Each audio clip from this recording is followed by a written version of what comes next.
Bill Shorten's camp has rubbished claims he's working to undermine Labor leadership hopeful Anthony Albanese, while Penny Wong is set to throw her support behind her left faction comrade. Political reporter James O'Doherty is in Parliament House. James, these leadership rules helped a lot of stability for Labor for 6 years, but factional tensions emerging and a messy process could be coming up here for the opposition. Well, yes, that's right. And look, this is only the second time that there has been a contested ballot for the Labor leadership. The first, obviously, 6 years ago when Bill Shorten ousted Anthony Albanese, even though Anthony Albanese won the popular vote among the Labor rank and file. So now those factional tensions are bubbling up again to the surface with reports today that Bill Shorten is potentially undermining Anthony Albanese, throwing his weight behind Chris Bowen. Bill Shorten's camp rubbishing those claims, saying that he's a member of the caucus and is exercising his vote as he should be. So, look, Bill Shorten backing Chris Bowen, Penny Wong about to throw her support behind her left faction colleague Anthony Albanese, and Chris Bowen, well, he's not enjoying the support of some of his right faction colleagues in New South Wales, with some of them backing Anthony Albanese. Here was Chris Bowen. Look, I wouldn't put it in terms of derailing anybody. It's not for me to speak for Bill or any other caucus colleague, Koshi. I'm running for leader of the Labor Party, not Bill. I'm getting good support from colleagues. It's fair to say the majority of colleagues I've spoken to have said that they'd vote for me. Some have told me they won't. Plenty have told me they will. That's just part of the process.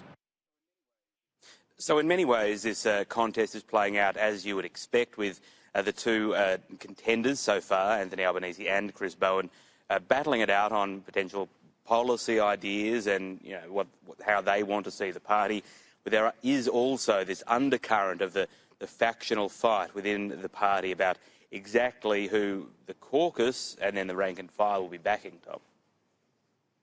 Yeah, we'll get right into that with Queensland Labor MP Graham Perrott in a moment. But James, Scott Morrison meeting with the RBA governor this morning. Look, it's interesting. On the one hand, the rate cut that we're expecting, I'm sure, will please a few homeowners, if not pensioners. But the RBA had a pretty strong warning yesterday in messages too about get the economy going, telling the government it's got more levers to pull.